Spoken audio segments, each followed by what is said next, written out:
Il est pile 14 h, bienvenue si vous nous rejoignez dans le carrefour de l'info. Voici les titres de l'actualité avec le coup d'envoi tout d'abord du séminaire gouvernemental. L'objectif, c'est de fixer les contours du grand débat national et de nommer un remplaçant à Chantal Jouanneau. L'ancienne ministre des Sports a préféré démissionner après la polémique sur sa rémunération. Nous verrons cela avec Charlotte Onfroy-Barrier. Une éclaircie dans le ciel de l'exécutif. Emmanuel Macron et Édouard Philippe remontent dans les sondages. Un rebond de 5 points pour le président, de 7 pour le Premier ministre. Nous verrons cela en détail dans quelques instants. Christophe Détinger, jugé aujourd'hui en comparution immédiate. Ce boxeur professionnel est soupçonné d'avoir agressé 2 gendarmes. La vidéo de la scène avait fait le tour des réseaux sociaux. Que risque-t-il? Nous verrons cela avec Anne Maquignon et Denis Jacob, notre invité, secrétaire général du syndicat Alternative Police CFDT. Moins 50, moins 60, voire moins 80%. Les soldes d'hiver devraient commencer très fort avec une inquiétude en filigrane pour les commerçants. Réussir en 6 semaines à compenser le manque à gagner lié aux manifestations des Gilets jaunes.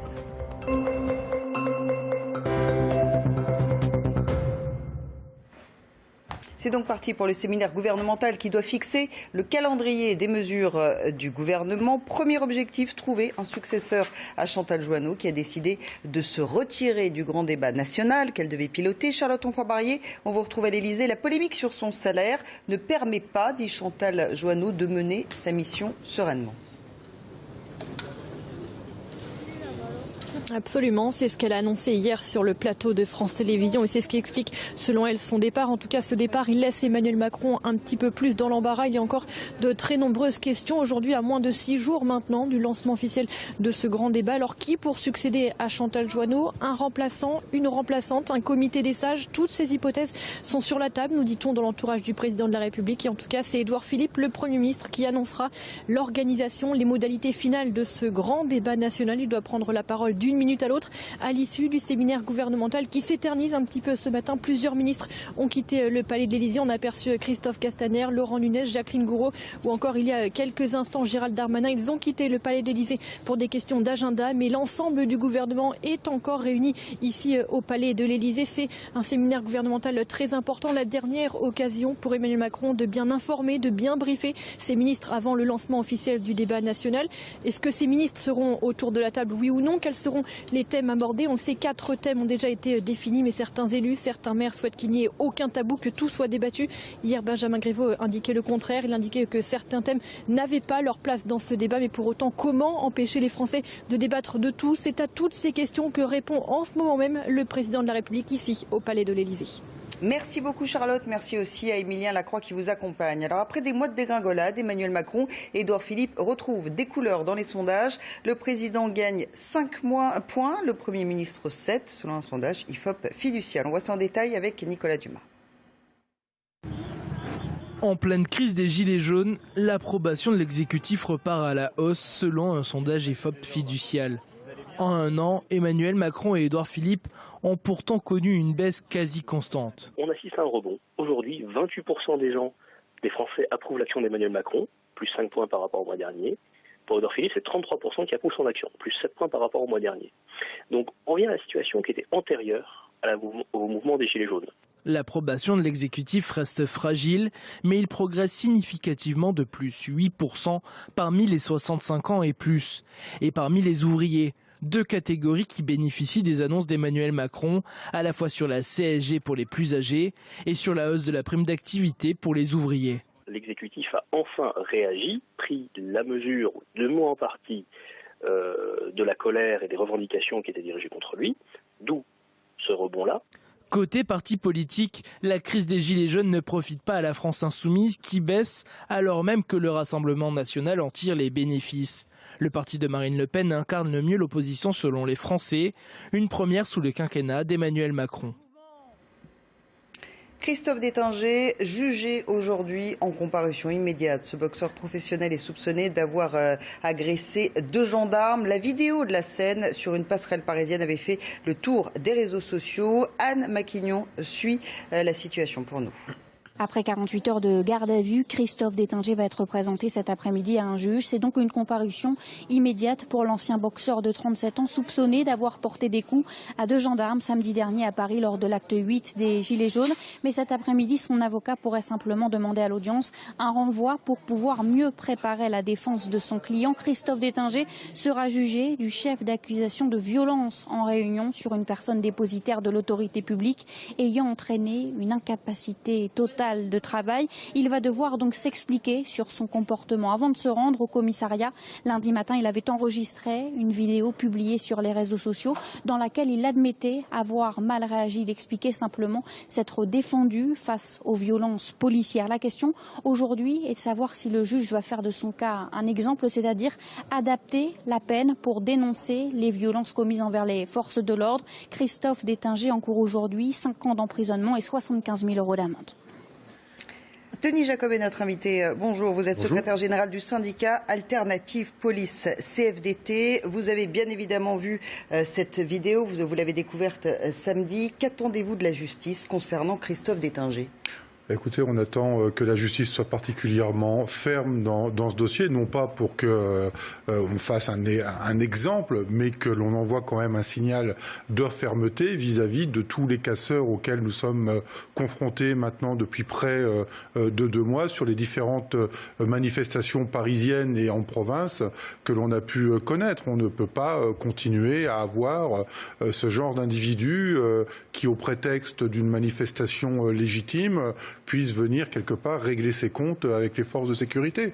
Donc on attend bien évidemment une décision ferme de la justice parce que on doit montrer que l'autorité de l'État est là et qu'on ne peut pas se comporter de manière violente comme on a pu le vivre ces dernières semaines.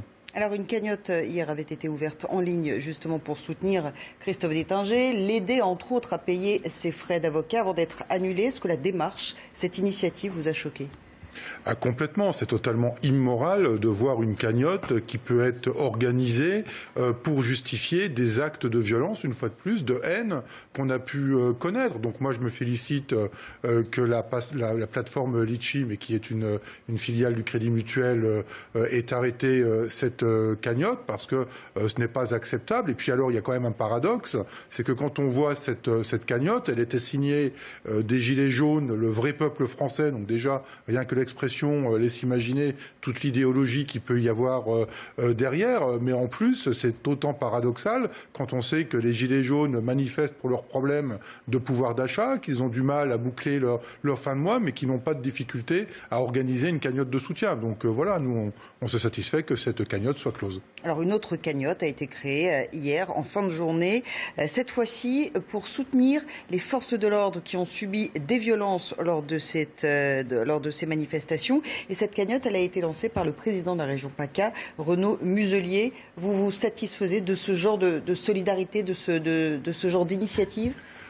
Se féliciter quand il s'agit de soutenir les forces de sécurité qui ont été malmenées, violentées, blessées, agressées, oui, il faut aussi mettre en contradiction avec la cagnotte qui a été organisée pour Christophe Détinger, à savoir que M. Muselier l'a organisée dans le cadre d'une association loi 1901, puisque la cagnotte va être intégralement reversée à une association de la police nationale, ce qui n'est pas le cas pour M. Détinger, puisque ce sont des fonds qui sont récoltés pour lui. Donc il y a une question aussi de l'égalité d'organiser des cagnottes à titre privé plutôt qu'à titre associatif. Et la démarche de M. Muselier s'inscrit dans la démarche associative.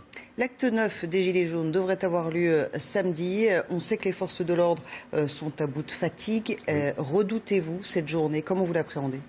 Mais on la redoute bien évidemment. Mes collègues vous le disiez très justement, ont un ras-le-bol, il y a une colère, il y a un mécontentement, il y a une fatigue. Et effectivement, plus on avance dans le temps, plus on se rend compte que la violence est exponentielle et qu'on souhaiterait que ces mouvements de casseurs, et je fais bien le distinguo entre les casseurs et les gilets jaunes qui manifestent d'une manière générale, de manière pacifique, on souhaiterait que ça cesse. Donc s'il faut mettre les moyens pour arrêter une bonne fois pour toutes ce qui se passe notamment sur la capitale, mais il y a aussi des villes en province où on a affaire à des casseurs, eh bien tant mieux. Mais il ne faudrait pas qu'on reparte à nouveau pour une semaine, et puis une autre, et puis encore une autre, et puis que ça ne s'arrête pas. Les collègues en ont assez. Ils servent de punching ball parce qu'ils sont les représentants de l'État. L'uniforme, c'est le rempart et c'est la représentation de l'autorité de l'État. Bon, ils en ont assez d'en prendre plein la figure, donc il faut que ça cesse. La réponse d'Édouard Philippe en début de semaine, elle a été essentiellement d'ordre sécuritaire, justement, pour contrer ces violences au sein des manifestations des Gilets jaunes. Est-ce que vous avez été convaincu par les annonces qu'a faites le Premier ministre? Alors sur l'aspect sécuritaire, je ne vais pas vous dire que je ne suis pas convaincu. La majorité... Mais ça veut dire que vous êtes à nouveau sursollicité? Oui, alors normalement, ce qui est annoncé, c'est pour soulager notre travail. Alors on pourrait rentrer dans le fond du sujet, parce que certains revendiquent la création de nouvelles dispositions législatives pour les policiers. Mon organisation syndicale n'est pas dans cette démarche-là, puisqu'il existe déjà tous les outils nécessaires. Il suffit juste de les adapter à la situation qu'on connaît, qui est quand même assez nouvelle dans notre pays en termes de manifestations non déclarées, avec de l'ultra-violence.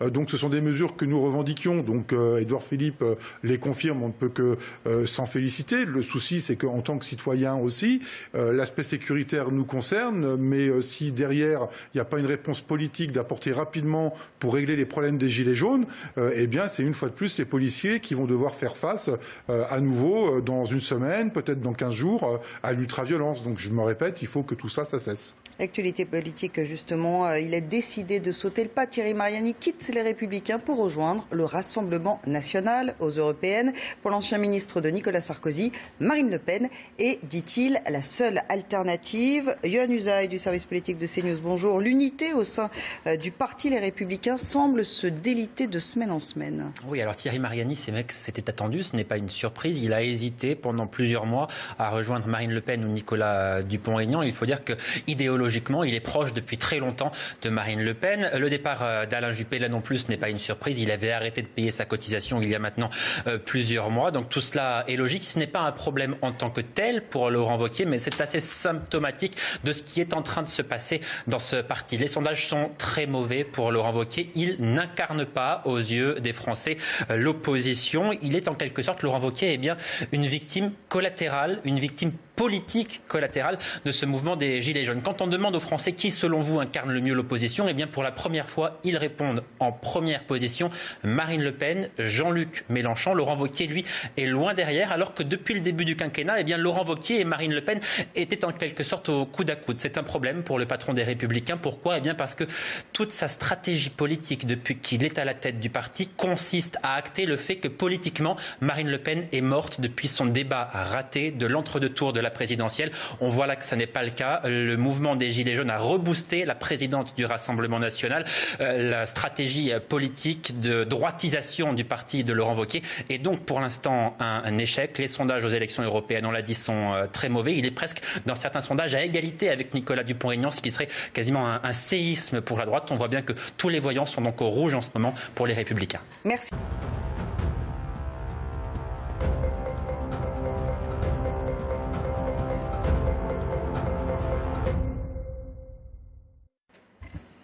Il est pile 14h30, bienvenue si vous nous rejoignez sur CNews. L'intervention imminente d'Édouard Philippe après le séminaire gouvernemental. L'exécutif doit fixer les contours du grand débat national et nommer un remplaçant à Chantal Joanneau. L'ancienne ministre des Sports a préféré démissionner après la polémique sur sa rémunération. Nous y reviendrons avec Yohann Usaï et avec notre invité Denis Jacob, secrétaire général du syndicat alternatif Police CFDT. Christophe Détinger est jugé aujourd'hui en comparution immédiate. Ce boxeur professionnel soupçonné d'avoir agressé 2 gendarmes. La vidéo de la scène avait fait le tour des réseaux sociaux. Que risque-t-il ? Nous verrons cela avec Anne Maquignon. Et puis une éclaircie dans le ciel de l'exécutif. Emmanuel Macron et Édouard Philippe remontent dans les sondages. Un bond de 5 points pour le président, de 7 pour le Premier ministre. Les détails à suivre dans quelques instants. Et puis c'est un nouveau rôle qu'il prend très à cœur. Didier Deschamps est le nouveau parrain des pièces jaunes. L'association fête par ailleurs ses 30 ans. Le sélectionneur des Bleus était l'invité de CNews ce matin. Nous l'entendrons.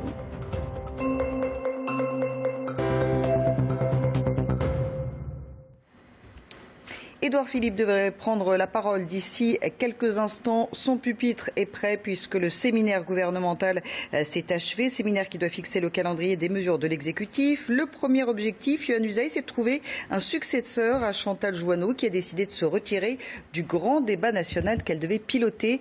Une grande concertation dont les débuts sont compliqués. Oui, Édouard Philippe qui devrait donner vraisemblablement le nom de la personne qui remplacera Chantal Jouanneau, chargée donc de piloter ce grand débat national, un débat qui, vous l'avez dit, est déjà bien laborieux avant même d'avoir débuté. L'autre question qui se pose, c'est quel cadre, quel contour pour ce débat, quelles seront les questions qui seront abordées. Là, on a senti une hésitation ces derniers jours du côté du gouvernement. Certains étaient favorables à ce que tous les sujets soient abordés.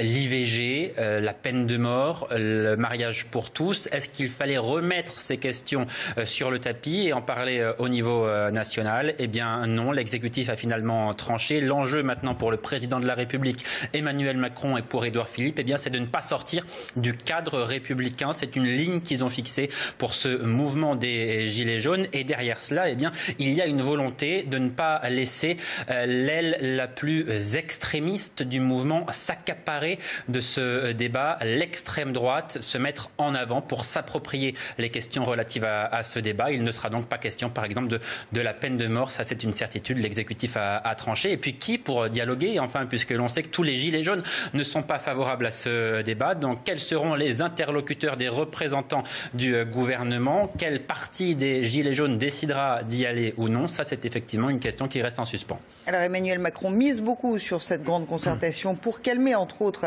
la colère des Gilets jaunes. Denis Jacob, pour vous, c'est l'une des solutions, aller davantage sur le terrain pour parler avec les citoyens français, mais aussi les élus locaux. Oui, c'est la solution, et je regrette que malheureusement le gouvernement et le président de la République n'aient pas écouté plus tôt le secrétaire général de ma confédération, la CFDT, Laurent Berger, puisque depuis le départ, il dit qu'il faut faire participer déjà les corps intermédiaires, puisque même si pour certains des grandes réunions peuvent paraître pompeuses, on a démontré que les grandes concertations nationales avec les corps intermédiaires permettaient de trouver des solutions, d'en apporter de nouvelles, et je pense que c'est important que ce débat s'organise effectivement sur la problématique des revendications des Gilets jaunes, mais des revendications je veux dire concrètes, pratico-pratiques, de terrain, c'est-à-dire des problèmes de pouvoir d'achat, des problèmes de justice sociale, et non des grandes idées politiques ou idéologiques. Je pense qu'on s'écarterait véritablement du sujet si le débat portait sur ces sujets-là. Donc oui, ce débat est important et il doit se tenir avec la population, nos concitoyens et les corps intermédiaires que sont notamment les syndicats. Chantal Jouanneau, qui pilotait l'organisation de cette grande concertation, a donc décidé de jeter l'éponge en raison de la polémique grandissante concernant sa rémunération, 14 666 € par mois précisément. Vous comprenez sa décision ? Je la comprends d'autant mieux qu'effectivement, quand on entend tout ce qu'on a pu entendre depuis un mois et demi, du souci de pouvoir d'achat, des gens qui ont du mal à finir leur fin de mois, effectivement, ça peut paraître indécent. Mais ça aurait tronqué les discussions. Je ne sais pas si ça les aurait tronquées, mais c'est vrai que c'est un mauvais message. Mais la situation de Madame Jouanneau, je veux dire, c'est un épiphénomène. Quand on sait tout ce qu'il existe dans notre pays en matière de rémunération sur diverses institutions, commissions et autres, je dirais, Madame Jouanneau, c'est pas un cas isolé. Alors, si elle quitte cette grande concertation, Chantal Jouanneau reste présidente de la Commission nationale du débat public. Quel est le rôle de cette autorité administrative? Réponse avec Nicolas Dumas. La Commission nationale du débat public a été créée en 1995. Son objectif, donner la parole aux citoyens et les informer dans l'élaboration des grands projets d'aménagement du territoire. Elle doit d'ailleurs être saisie obligatoirement pour tout projet supérieur à 300 millions d'euros, susceptible d'avoir un impact significatif sur l'environnement ou pour les habitants, comme par exemple la construction d'autoroutes ou de lignes à haute tension. Parmi les grands dossiers qu'elle a pu traiter, la construction de l'EPR de Flamanville, l'aéroport de Notre-Dame-des-Landes ou encore le Grand Paris. En 2017, la Commission nationale du débat public était dotée d'un budget d'un peu plus de 3 millions d'euros. Elle rassemble 25 membres, un collège de députés, d'élus locaux, de membres d'associations ou de la société civile, indemnisés dans le cadre de leurs fonctions. Seuls le président et les vice-présidents sont rémunérés pour leur travail à temps plein. Au total, ces frais de personnel s'élevaient à plus d'1 300 000 € en 2017. Bien que ces locaux soient situés au ministère de la Transition écologique, depuis 2002, la Commission nationale du débat public est une autorité administrative indépendante, émancipée de la tutelle des ministres. Mais elle a toutefois un lien direct avec le pouvoir, puisque c'est le chef de l'État qui en nomme le président. Voilà, l'intervention imminente d'Édouard Philippe après ce séminaire gouvernemental. On sait que les ministres ont déjeuné ensemble. L'idée, Johan, on l'imagine, c'est de montrer surtout que le cap est tenu par l'ensemble des membres du gouvernement. Oui, Emmanuel Macron qui l'a dit, il faut aller plus vite et encore plus fort. Sous-entendu, eh bien, mon programme présidentiel sera appliqué coûte que coûte. Alors ça, c'est un message de détermination assez logique, adressé à son gouvernement, mais adressé surtout aux Français pour montrer qu'il tient toujours la barre. Emmanuel Macron, il le sait, ou il continue à réformer, ou il tombe politiquement. C'est-à-dire que s'il arrête, il sait qu'il ne pourra plus réformer jusqu'à la fin de son quinquennat. Et donc, les 3 années qu'il va maintenant passer à l'Élysée jusqu'à la prochaine élection présidentielle seront perdues. Donc, politiquement, il n'a pas d'autre choix que de dire je vais continuer à réformer. Les chantiers prévus, ils sont nombreux. La réforme explosive des retraites, réforme de l'assurance chômage. Il y a une réforme de la fonction publique qui est également au programme. Beaucoup de sujets sensibles. Donc Emmanuel Macron a répété qu'il n'y avait pas de changement de cap. Ça prendra peut-être un peu plus de temps de prévu, quelques semaines de plus supplémentaires à l'agenda, puisque les syndicats ont demandé un temps de concertation plus long, estimant que dans la période actuelle, il était difficile de dialoguer, de poursuivre des concertations. Mais pour l'instant, il n'y a aucun changement de programme du côté du gouvernement. Alors on attend toujours l'intervention d'Édouard Philippe qui devrait intervenir sous peu. Denis Jacob, pour revenir aux annonces sécuritaires faites par le Premier ministre en tout début de semaine, est-ce qu'elles vous ont convaincu? Sont-elles suffisantes selon vous? Est-ce qu'il ne fallait pas peut-être annoncer des mesures davantage politiques? Alors oui, les mesures sécuritaires qui nous permettent de travailler mieux, plus efficacement pour éviter d'être toujours confrontés à l'ultraviolence sur certaines manifestations vont dans le bon sens. Ce sont des revendications que nous portions au titre d'Alternative Police CFDT. Donc on ne peut que se féliciter qu'il y ait une adaptation des outils qui existent déjà. On ne demande pas, nous, la création de nouvelles dispositions législatives. On a un fichier, le fichier de prévention aux atteintes à la sécurité publique qu'il convient de modifier et d'adapter aux situations qu'on rencontre sur les manifestations aujourd'hui. Et je dirais la chose sera entendue. Après, effectivement, si on veut arrêter une bonne fois pour toutes d'avoir des confrontations physiques comme on les connaît depuis ces dernières semaines, particulièrement violentes, avec de nombreux blessés parmi mes collègues policiers, mais aussi gendarmes, il faut effectivement qu'il y ait une réponse politique. C'est la seule réponse qui permettra de cesser ces manifestations violentes. C'est la réponse politique, c'est pas la réponse policière, c'est pas les policiers qui vont régler le problème des gilets jaunes. Alors après des mois de dégringolade, Emmanuel Macron et Édouard Philippe retrouvent des couleurs dans les sondages. Le président gagne 5 points, le Premier ministre 7. On en parle dans un tout petit instant avec vous, Yohann Usaï. Mais d'abord, on va voir cette étude en détail avec Nicolas Dumas. En pleine crise des gilets jaunes, l'approbation de l'exécutif repart à la hausse selon un sondage IFOP fiducial.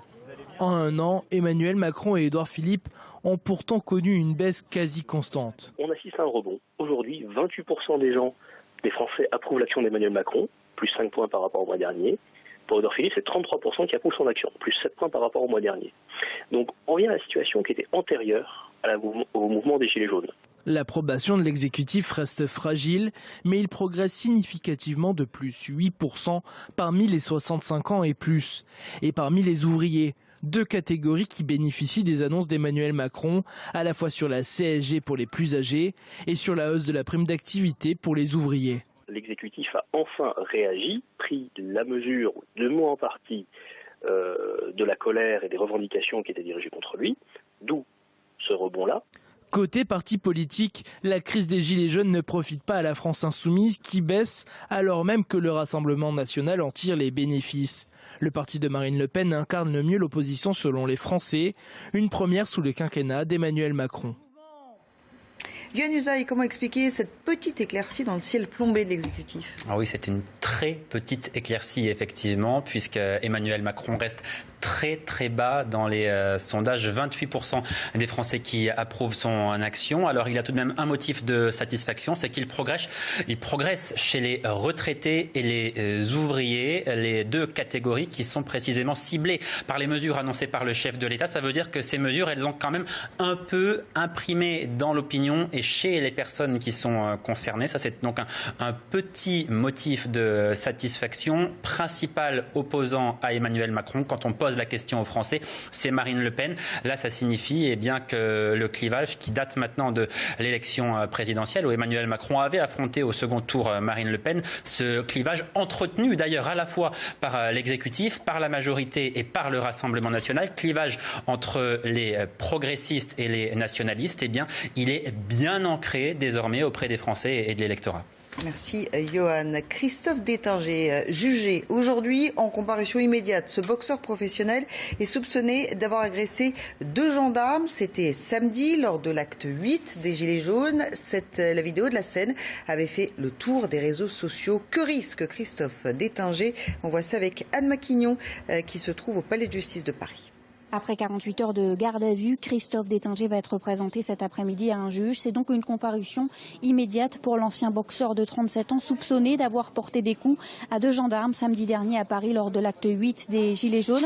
Mais cet après-midi, son avocat pourrait simplement demander à l'audience un renvoi pour pouvoir mieux préparer la défense de son client. Christophe Détinger sera jugé du chef d'accusation de violence en réunion sur une personne dépositaire de l'autorité publique ayant entraîné une incapacité totale de travail. Il va devoir donc s'expliquer sur son comportement. Avant de se rendre au commissariat, lundi matin, il avait enregistré une vidéo publiée sur les réseaux sociaux dans laquelle il admettait avoir mal réagi. Il expliquait simplement s'être défendu face aux violences policières. La question aujourd'hui est de savoir si le juge va faire de son cas un exemple, c'est-à-dire adapter la peine pour dénoncer les violences commises envers les forces de l'ordre. Christophe Détinger encourt aujourd'hui 5 ans d'emprisonnement et 75 000 € d'amende.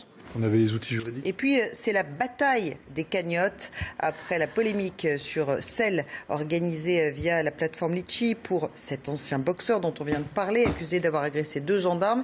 Eh bien, il y a des membres, les initiatives en faveur des membres des forces de l'ordre qui ont été blessés se sont multipliées.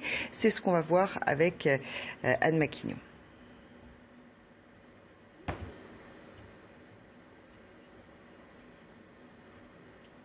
Voilà, donc on va parler de ces cagnottes qui ont vu le jour. Tout d'abord, celle qui a très vite été supprimée, donc via la plateforme Litchi. Et puis ces cagnottes qui ont donc vu le jour pour soutenir les membres des forces de l'ordre qui ont été victimes de violences pendant ces manifestations des Gilets jaunes. Il y en a plusieurs, dont une lancée par le président de la région PACA, Renaud Muselier. Est-ce que ces initiatives, ce genre d'initiatives vous touchent personnellement ? Oui, bien sûr que ça nous touche. C'est une forme de soutien dont on a besoin. Et celle qui a été lancée par le président de la région PACA en est une. D'autant que c'est une initiative qui s'inscrit dans le cadre d'une cagnotte associative qui sera totalement reversée à une association de la police nationale et non une cagnotte privée qui serait reversée directement à une personne, puisque de toute façon, légalement, je ne suis pas sûr qu'on en ait le droit. Vous savez qu'un appel à dons, normalement, surtout quand il est national, est conditionné à déclaration préalable auprès de l'autorité administrative où est implantée l'association, donc en l'occurrence le préfet. Enfin voilà, le don, ça ne se fait pas n'importe comment et comme on veut. Il y a des dispositions légales qui encadrent le don et bon, celle de Monsieur Muselier a l'air de s'inscrire dans ce cadre-là. Moi, je suis pas juriste, donc, mais en tous les cas, il a annoncé clairement que ça serait reversé à une association, donc ce n'est pas contestable. Yohann Usaï, Renaud Muselier est-il dans son rôle en tant que membre du Parti Les Républicains et président de la région PACA ? Il y a sûrement une volonté de la droite de prendre clairement le côté des forces de l'ordre. Ça, c'est assez traditionnel à droite. On a vu les Républicains qui ont quand même très vite condamné les actes de violence commis à l'encontre des forces de l'ordre. Donc, effectivement, Renaud Muselier, il est dans un cadre il s'inscrit dans un cadre qui reste évidemment très politique. Il y a une volonté très nette de dire que le parti de l'ordre, que le parti de la fermeté, aujourd'hui, il se situe à droite de l'échiquier politique, à un moment où on voit bien que le gouvernement a du mal précisément à rétablir l'ordre dans la rue, puisque tous les actes, toutes les manifestations des Gilets jaunes ont connu des violences plus ou moins importantes. Donc clairement, la droite va essayer de capitaliser là-dessus. Pour l'instant, ça ne fonctionne pas, puisque dans les sondages, dans les intentions de vote, eh bien, les Français ne reconnaissent pas cela aux Républicains. Denis Jacob ? Oui, et c'est d'autant vrai que nous n'accepterions pas qu'il y ait une quelconque forme de récupération politique sur le dos des policiers et de surenchère, une fois de plus, de se servir des uns ou des autres pour faire valoir un point de vue politique. Alors là aussi, il a précisé qu'il intervenait dans une démarche citoyenne, mais quand on a un mandat comme le sien, on ne peut pas occulter le fait qu'il y a peut-être derrière aussi une arrière-pensée politique, et les policiers ne veulent pas être politisés. Ils sont au service de l'État, ils sont au service du gouvernement, quel qu'il soit, et ils entendent à ne pas être manipulés et récupérés politiquement. Je vais vous interrompre, on va suivre l'intervention d'Édouard Philippe.